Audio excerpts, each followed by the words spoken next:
हम अक्सर जब किसी जेल से भागने की कहानी के बारे में सोचते हैं ना, तो हमारे दिमाग में एक बहुत ही तयशुदा तस्वीर बनती है। मतलब रात का गहरा अंधेरा हो और शायद कोई गुप्त सुरंग खोदी जा रही हो। हाँ बिल्कुल। या फिर गार्ड्स की नजरों से बचकर वो कटीले तारों वाली ऊंची दीवारों के ऊपर से कूदने की कोशिश हो रही हो। सही कहा। लेकिन क्या हो जब असल जिंदगी की कोई घटना हॉलीवुड की किसी करोड़ों डॉलर वाली एक्शन फिल्म के क्लाइमैक्स जैसी लगने लगे। मतलब जब गोलियों की आवाज हो, स्मोक ग्रेनेड का सफेद धुआं हो और एक असली हेलीकॉप्टर दिन के उजाले में एक हाई सिक्योरिटी जेल के बीचों बीच उतर जाए। अरे बाप रे, ये सुनकर ही रोंगटे खड़े हो जाते हैं। और इस घटना ने पूरी दुनिया के सुरक्षा विशेषज्ञों को सच में हैरान कर दिया था। बिल्कुल। और आज की इस चर्चा में हमारे पास जो स्रोत है वो एक बहुत ही विस्तृत और प्रामाणिक दस्तावेज पर आधारित है। ये दस्तावेज फ्रांस के सबसे कुख्यात अपराधी रेदवान फायद के जीवन और 2018 में उसके उस खौफनाक हेलीकॉप्टर एस्केप का एक मिनट का ब्यौरा देते हैं। और सुनने वालों के लिए हमारा मिशन आज सिर्फ ये जानना नहीं है कि क्या हुआ था, बल्कि ये गहराई से समझना है कि कैसे इस शख्स ने सिस्टम की कमियों और अपनी कूटनीतिक चालों का इस्तेमाल करके वास्तविकता की सीमाओं को ही तोड़ दिया। और मुझे लगता है कि जब हम दस्तावेजों की गहराई में जाते हैं तो ये बात एकदम साफ हो जाती है कि सिर्फ कंक्रीट की दीवारों के टूटने की कहानी नहीं है। बिल्कुल नहीं, ये एक बहुत ही जटिल मनोवैज्ञानिक खेल था। ये समझना बेहद दिलचस्प है कि कैसे एक इंसान अपनी कल्पनाओं को यथार्थ पर थोपने के लिए किसी भी हद तक जा सकता है। हाँ, और ये कहानी सच में इतनी अजीब है कि अगर ये किसी फिल्म की स्क्रिप्ट होती ना तो शायद लोग इसे खारिज कर देते, कहते कि यार ये तो बहुत ज्यादा है, इस पर विश्वास नहीं किया जा सकता। सही कह रही हैं आप। लेकिन इसे समझने के लिए हमें बिल्कुल शुरुआत में जाना होगा, क्योंकि रिदवान फायद कोई रातों रात बना अपराधी तो था नहीं। हाँ, ये कहानी 1978 में पेरिस के बाहरी इलाके में शुरू होती है।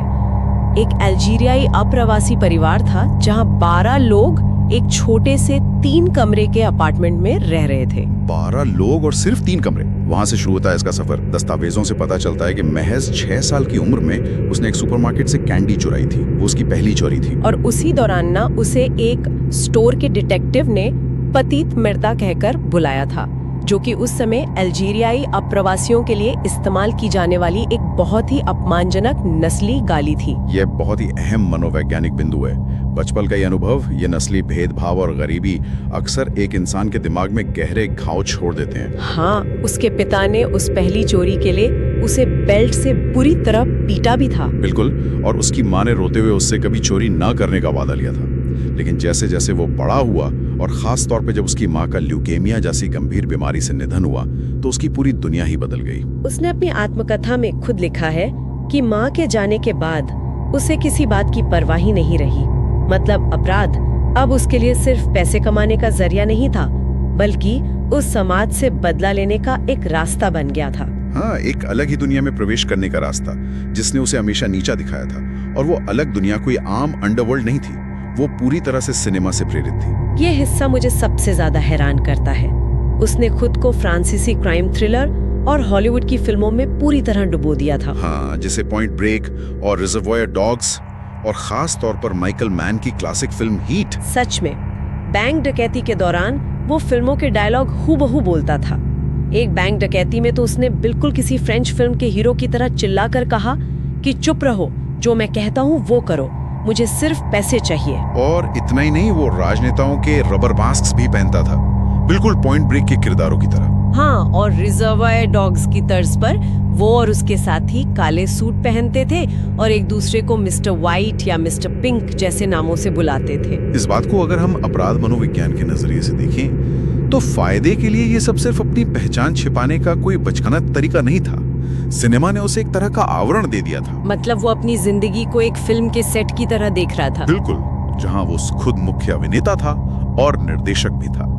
इस सिनेमाई दुनिया ने उसे एक ऐसी पहचान दे दी थी जहां वो उस गरीब लड़के से रातों रात एक रहस्यमयी मास्टरमाइंड बन गया था। हीट फिल्म से प्रेरित होकर ही उसने आर्मर्ड ट्रकों को लूटना शुरू किया था ना, जो भारी नकदी ले जाने वाली बख्तरबंद गाड़ियां होती हैं। हाँ, जो यूरोप के अपराध की दुनिया में सबसे खतरनाक काम माना जाता है। लेकिन यहाँ मुझे एक बहुत बड़ी चुनौती नजर आती है। मतलब क्या वो सच में कोई बहुत बड़ा जीनियस मास्टरमाइंड था या फिर सिर्फ एक हिंसक कॉस्प्लेयर जो एक फिल्म को असल जिंदगी समझ बैठा था? आप ऐसा क्यों कह रही हैं? क्योंकि जब उसने हिट फिल्म की तरह आर्मर्ड ट्रक को लूटा तो उसने सच में ट्रकों को टक्कर मारी, भारी हथियारों का इस्तेमाल किया। लेकिन वो लूट कोई मास्टर क्लास तो नहीं थी। पुलिस आ गई, भारी फायरिंग हुई, उसे गोली लगी। हाँ, वो घायल हुआ था वहाँ। वही तो, उसका खून वहीं सड़क पर गिर गया, जिससे पुलिस को बहुत आसानी से उसका डीएनए मिल गया। ये किसी बुद्धिमान मास्टरमाइंड की अचूक योजना तो बिल्कुल नहीं लगती। ये तो एक बेवकूफ इंसान की हरकत लगती है। मैं यहाँ आपसे पूरी तरह असहमत हूँ। उसे सिर्फ एक कॉस्प्लेयर मान लेना उसकी सबसे बड़ी ताकत को कम आंकना होगा, और यही गलती फ्रांस की पुलिस और जेल प्रशासन ने भी की थी। अच्छा, तो वो सिर्फ नाटक नहीं कर रहा था? हाँ, शुरुआती दिनों में उसकी योजनाएं हमेशा अचूक नहीं होती थी, लेकिन उसकी सबसे बड़ी खूबी उसकी दूरदर्शिता और धैर्य था। अगर वो सिर्फ एक बेवकूफ कॉस्प्लेयर होता तो वो कभी भी एक पूरी ब्यूरोक्रेसी को अपने इशारों पर नहीं नचा पाता। तो आप कह रहे हैं कि उसके अंदर एक असली अपराधी का दिमाग था? बिल्कुल। इस बात को साबित करने के लिए हमें 2018 के एस्केप से थोड़ा पीछे जाना होगा। 1898 के बेसल होटल एस्केप को गहराई से देखना होगा। अरे हाँ, वो बेसल एस्केप तो पूरी तरह से एक अलग ही तरह का पागलपन था।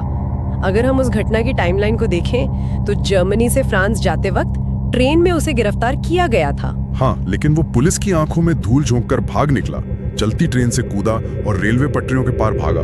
और एक ऊंची जगह से कूदने के कारण उसका टखना बुरी तरह मुड़ गया था ना, मतलब हड्डी लगभग टूट ही चुकी थी। और यहीं से उसका असली खेल शुरू होता है। लंगड़ाते हुए असहनीय दर्द में वो मोवेनपिक होटल में छिप गया।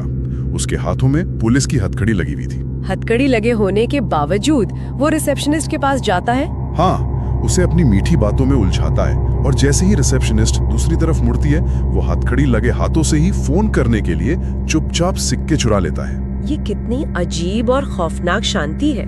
दर्द से तड़पते हुए भी इतनी शांति से चोरी करना कोई आम बात नहीं है यार। बिल्कुल नहीं। और बाद में उसी रात वो छत पर 20 हथियारों से लैस पुलिस वालों से घिर जाता है और उसे पकड़ लिया जाता है। लेकिन कहानी यहाँ खत्म नहीं होती ना? नहीं।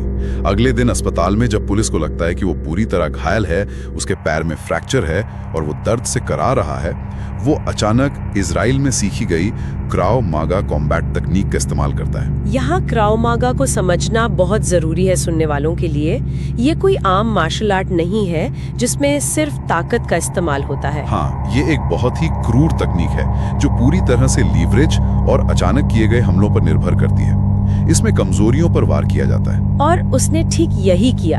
दस्तावेजों के अनुसार उसने 1 सेकंड के अंदर अपनी बैसाखी को एक हथियार की तरह इस्तेमाल किया और 2 पुलिस वालों को निहत्था कर दिया। एक टूटे हुए टखने के साथ 2 हथियारों से लैस पुलिस वालों से बंदूक छीन लेना, ये कोई साधारण बात है क्या? बिल्कुल नहीं। और इस घटना का प्रभाव तो बहुत गहरा हुआ होगा पुलिस पर। बहुत गहरा।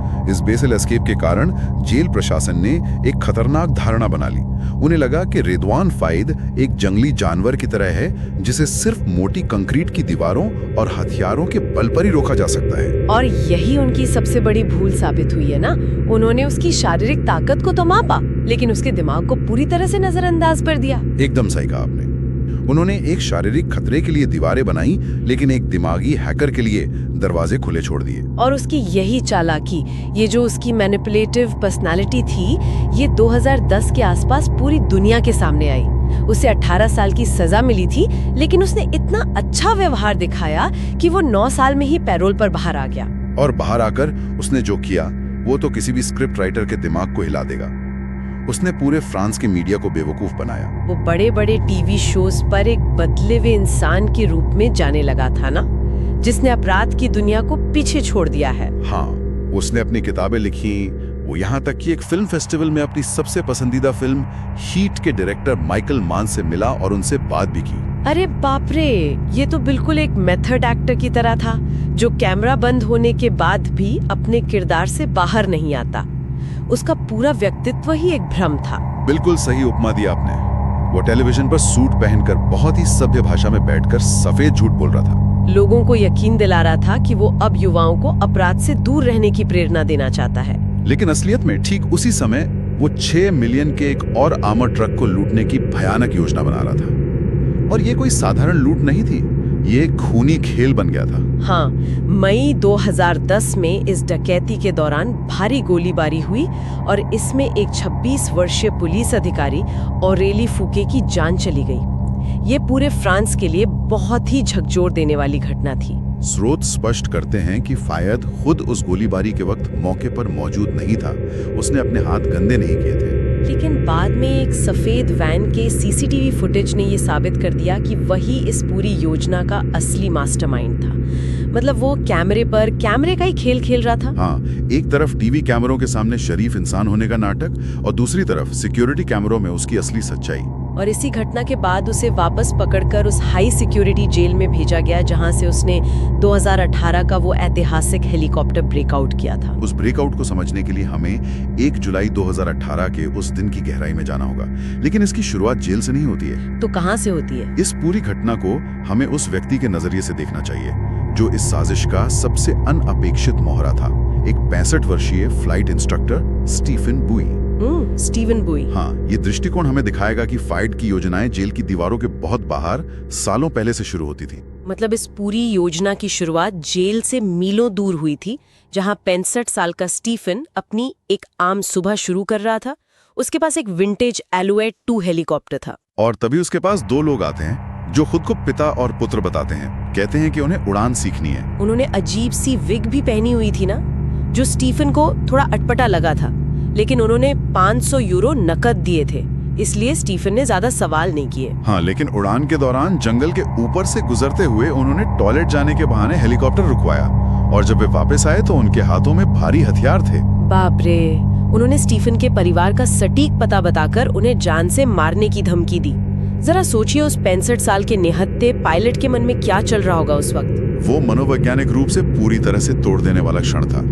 अपहरणकर्ताओं ने उसे फिर से उड़ान भरने को कहा, लेकिन तनाव इतना ज्यादा था, स्टीफन के हाथ इतने कांप रहे थे कि हेलीकॉप्टर का इंजन स्टार्ट ही नहीं हुआ। अपहरणकर्ताओं को लगा होगा कि ये बूढ़ा पायलट चालाकी कर रहा है। उन्होंने उसे बुरी तरह पीटना शुरू कर दिया था ना। बिल्कुल, लेकिन मौत के उस खौफनाक मंजर के बीच भी स्टीफन ने गजब की सूझबूझ दिखाई। उसने तारों की जांच करने का बहाना बनाया और किसी तरह इंजन चालू कर लिया। इसके बाद उन लोगों ने उस छोटे से हेलीकॉप्टर में भारी काले डफल बैग लाद दिए। इन बैग्स में AK-47 राइफल्स, स्मोक ग्रेनेड्स और एक बड़ा एंगल ग्राइंडर था। और यहीं पर जांचकर्ताओं को बाद में एक रोंगटे खड़े कर लेने वाला सच पता चला। स्टीफन कोई रैंडम शिकार नहीं था। मतलब उन्होंने उसे अचानक नहीं पकड़ा था? नहीं, फाइट पिछले 2 साल से जेल के अंदर से उस 65 वर्षीय पायलट की सौतेली बेटी को खत लिख रहा था। क्या? 2 साल से? हाँ, वो उसके साथ भावनात्मक रिश्ता बना रहा था ताकि पायलट के परिवार की हर छोटी बड़ी जानकारी जुटा सके। ये एक बेहद ठंडे दिमाग वाले शिकारी की योजना थी। ये सच में खौफनाक है। और अब हथियारों और एंगल ग्राइंडर से लदा वो विंटेज हेलीकॉप्टर उस हाई सिक्योरिटी जेल की तरफ बढ़ रहा था। सुबह के 11:18 हो रहे थे। हेलीकॉप्टर सीधा जेल के ऑनर कोर्टयार्ड में उतरता है। और किसी के भी मन में ये सवाल जरूर आ रहा होगा कि एक हाई सिक्योरिटी जेल, जहां देश का सबसे खतरनाक कैदी बंद है, वहां आसमान में एंटी हेलीकॉप्टर नेट क्यों नहीं लगे थे? इसका जवाब जेल प्रशासन की एक बहुत ही बेवकूफाना कमजोरी में छिपा है। वो ऑनर कोर्टयार्ड सिर्फ तभी इस्तेमाल होता था जब कैदी जेल में पहली बार आते थे या हमेशा के लिए जाते थे। मतलब आम दिनों में कैदियों को वहां जाने की अनुमति नहीं थी। बिल्कुल, इसलिए प्रशासन ने सोचा कि जब कैदी वहां जाते ही नहीं तो वहां आसमान में जाल लगाने का खर्चा क्यों किया जाए। ये बिल्कुल ऐसा है जैसे किसी अभेद्य किले के मुख्य दरवाजे पर तो दर्जनों भारी ताले लगे हों, लेकिन छत की एक बड़ी सी खिड़की हमेशा के लिए खुली छोड़ दी गई हो। सही कहा। और फायद को इस खुली खिड़की के बारे में पता था। सेल 207 में बंद फायद गार्ड्स के साथ बहुत दोस्ताना व्यवहार करता था। वो इतना सहज था कि गार्ड्स को कभी उस पे शक नहीं हुआ। भले ही कुछ दिन पहले जेल के ठीक ऊपर एक अज्ञात ड्रोन मंडराता हुआ देखा गया था। वो ड्रोन दरअसल उस कोर्टयार्ड की रैकी कर रहा था।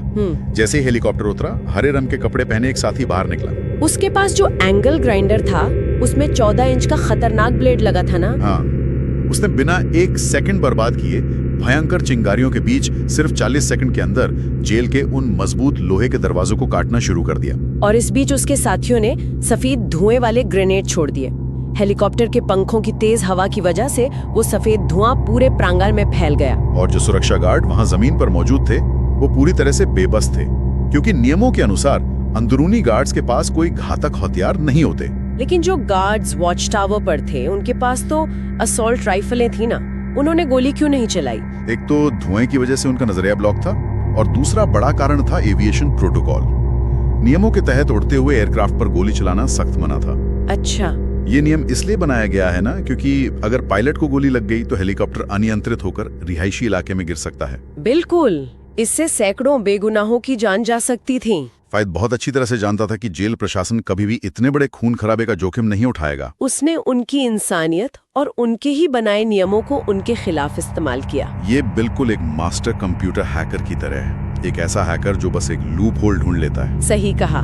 11:28 पर फायद विजिटिंग रूम 50 में अपने भाई के साथ बैठा था।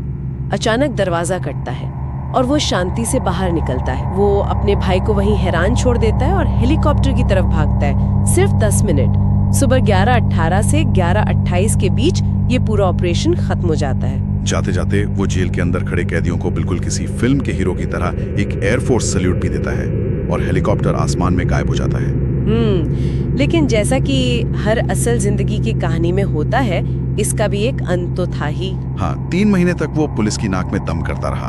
आखिरकार पुलिस ने उसे उसके ही होम टाउन से गिरफ्तार कर लिया। वो अपनी पहचान छिपाने के लिए बुर्का पहनकर घूमता था। और 2020 में जब इस मामले का ट्रायल शुरू हुआ तो सरकार इतनी डरी हुई थी कि अदालत के ऊपर सचमुच एक नो फ्लाई जोन घोषित करना पड़ा था। मनोचिकित्सकों ने जब उसका मूल्यांकन किया तो उन्होंने उसे एक सोशल प्रेडेटर कहा, एक ऐसा इंसान जो लोगों की भावनाओं को अपने फायदे के लिए इस्तेमाल करने में माहिर है। खुद फायर्ड ने अदालत में मुस्कुराते हुए कबूल किया था कि वो खतरे के रोमांच का आदी है। उसने खुद को एक बीमार आदमी कहा। लेकिन इस रोमांच की कीमत बहुत भारी थी। उस 26 वर्षीय पुलिस अधिकारी की मौत, उस 65 वर्षीय पायलट का मानसिक आघात। आज रिदवान फायद को कुल 39 साल की सजा मिली हुई है। और दिन में कई बार उसकी बिना कपड़ों के तलाशी ली जाती है और 2060 तक, यानी जब वो 88 साल का हो जाएगा, तब तक उसे एकांतवास में रखा जाएगा, है ना? हाँ, उसका जीवन जिसने हॉलीवुड के आसमान को छूने की कोशिश की थी, अब कंक्रीट के एक बहुत ही छोटे से अंधेरे बक्से में सिमट कर रह गया है। तो इस गहरे अध्ययन के बाद हम एक ऐसे सवाल पर आकर खड़े होते हैं जिस पर सुनने वालों को गहराई से सोचने की जरूरत है। बिल्कुल। हम इंसान ऐसी जेलें तो बना सकते हैं जो किसी के शरीर को कैद कर सकें। हम लोहे के भारी दरवाजे बना सकते हैं, कटीले तार लगा सकते हैं, लेकिन जब कोई अपराधी सिस्टम के उन्हीं नियमों को अपना हथियार बना ले जो हमारी सुरक्षा के लिए ही बनाए गए थे, जब वो हमारी इंसानियत को ही हमारी कमजोरी साबित कर दे, तो क्या कोई भी दीवार वास्तव में इतनी ऊंची हो सकती है जो एक आजाद दिमाग को रोक सके? सोचने वाली बात है।